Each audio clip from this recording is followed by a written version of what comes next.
Kenangan di bawah lampu minyak, cerita Eyang Joko.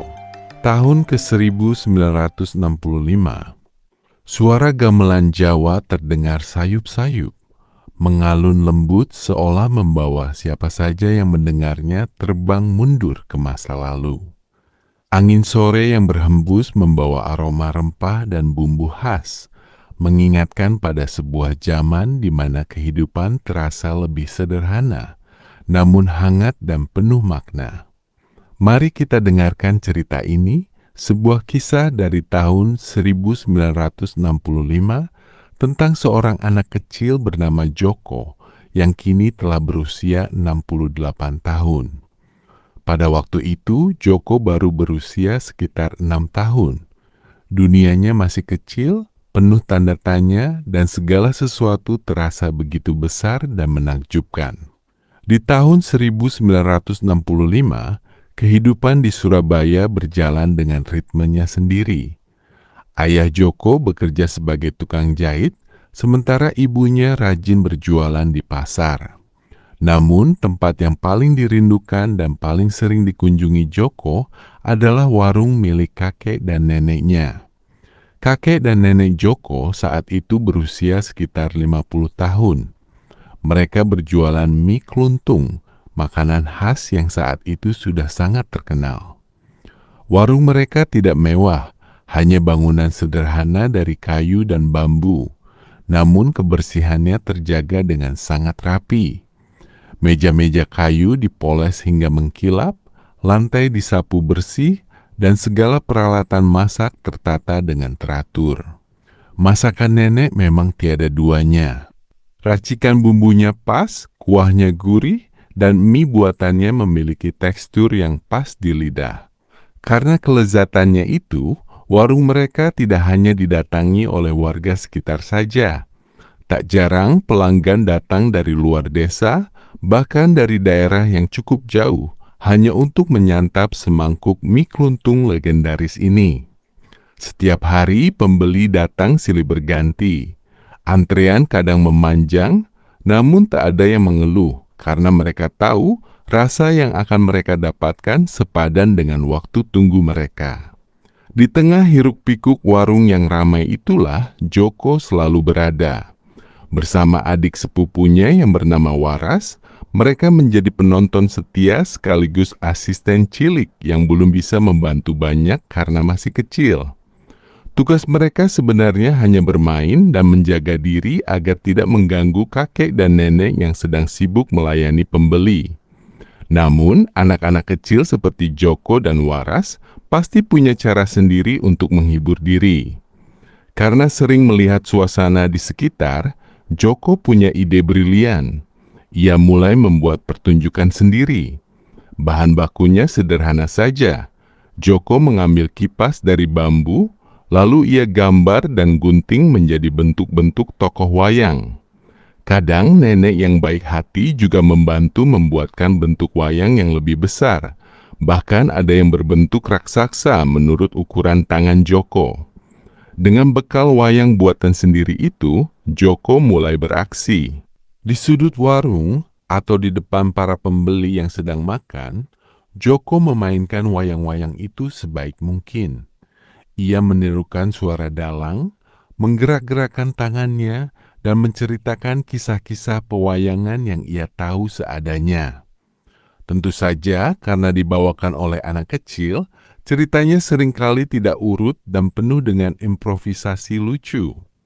Joko membawakan cerita itu sambil bergurau, menyelipkan jok-jok atau lelucon yang membuat orang-orang yang sedang makan tertawa terpingkal-pingkal. Kelucuan itu justru menjadi hiburan tersendiri bagi para pelanggan. Sambil menyuap mie, mereka bisa tertawa melihat tingkah laku Joko yang polos namun sangat menghibur. Waras pun ikut tertawa dan membantu menahan wayang-wayang itu agar tidak jatuh. Setelah semua pelanggan terlayani dengan baik dan perut mereka kenyang, biasanya hari sudah mulai sore atau menjelang malam. Saat itulah kakek dan nenek punya waktu luang.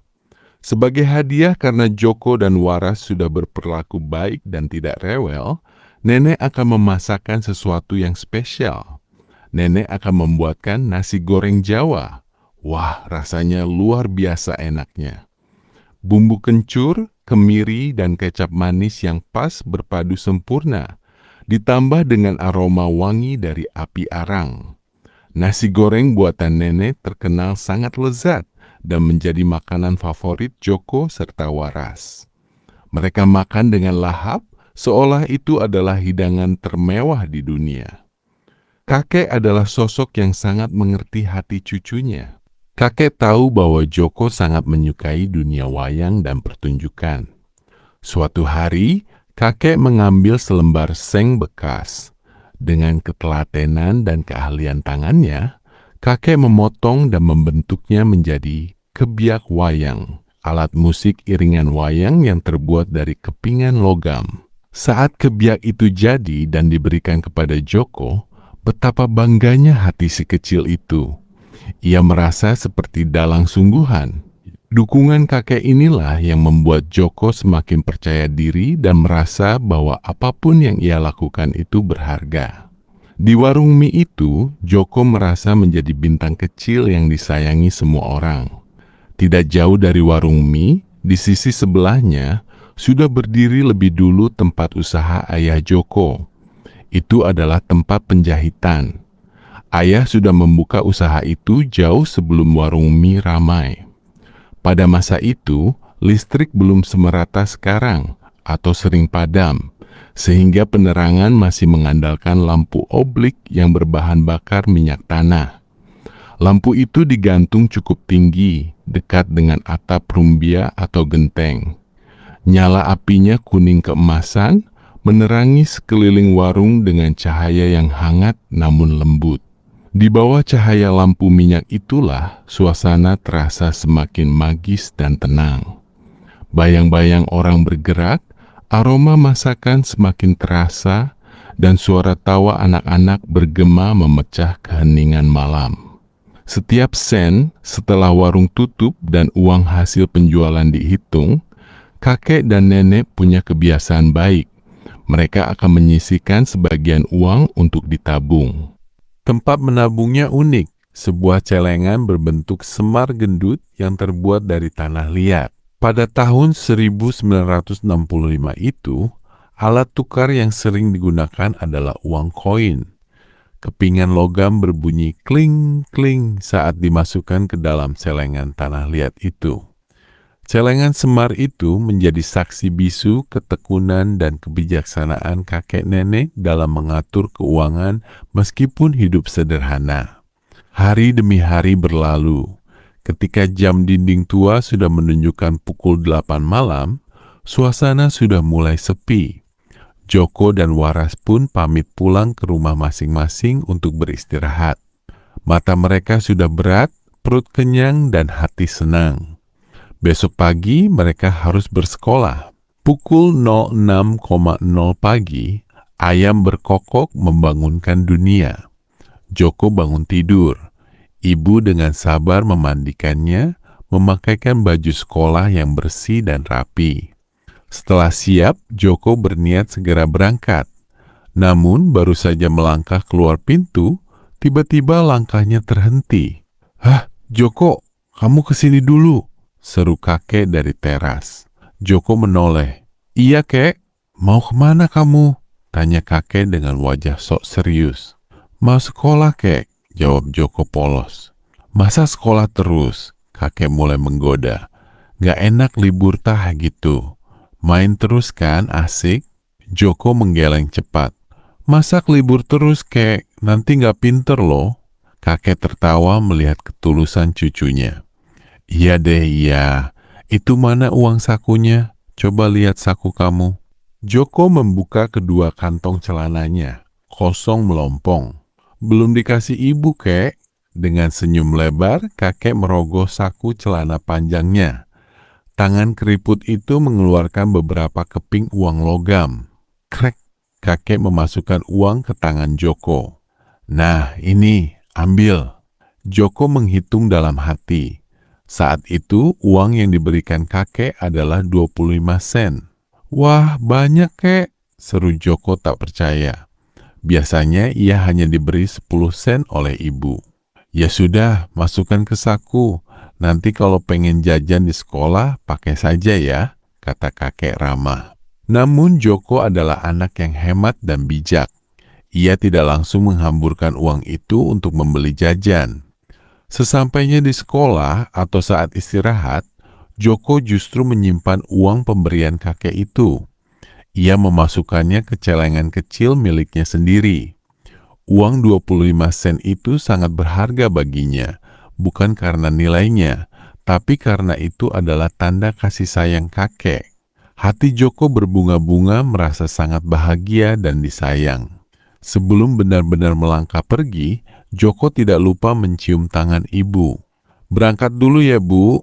Hati-hati di jalan, Nak. Belajar yang baik ya," pesan ibu sambil mengelus kepala Joko. Kemudian Joko berpaling ke arah kakek. Ia bersalaman dan mencium tangan keriput yang penuh kasih itu. "Joko berangkat dulu ya, Bu. Hati-hati. Yang rajin belajar ya," pesan kakek. Suaranya berat namun lembut. "Supaya nanti besar jadi insinyur ya, bisa membuat jembatan dan gedung tinggi." Joko mengangguk lalu tersenyum. "Iya kek, tapi Joko cita-citanya mau jadi pilot." Kakek terkejut sedikit, lalu tertawa lebar, matanya berbinar. "Wah, luar biasa. Cita-citamu tinggi sekali ya. Jadi pengemudi pesawat terbang? Bisa terbang ke awan? Wah, hebat. Mudah-mudahan doa kakek terkabul ya, Nak. Jadi orang sukses," kata kakek sambil menepuk bahu cucunya pelan. Dengan semangat baru dan uang 25 sen di saku yang disimpan untuk tabungan, Joko melangkah kaki kecilnya menuju sekolah, membayangkan dirinya kelak menerbangkan pesawat melintasi awan. Itulah sekilas kenangan Eyang Joko dari tahun ke-1965. Sebuah kehidupan yang sederhana, orang tua yang bekerja keras dan tidak mampu secara materi, namun sangat kaya akan kasih sayang, kesabaran, dan doa. Perjuangan ayah sebagai tukang jahit, ibu yang berjualan, serta kakek nenek yang menghidupkan warung mie keluntung, semua membentuk karakter Joko hingga dewasa. Kini Joko sudah berusia 68 tahun. Waktu telah berlalu cepat, namun ingatan tentang lampu minyak, suara kebiak seng, dan hangatnya nasi goreng Jawa itu tetap abadi di hatinya. Cerita ini khusus didedikasikan dengan penuh cinta untuk Ananda Rizka Astroida. Saat ini Ananda sedang bekerja dan merantau di Pulau Bali, mengabdi sebagai PNS bersama keluarga tercinta di sana.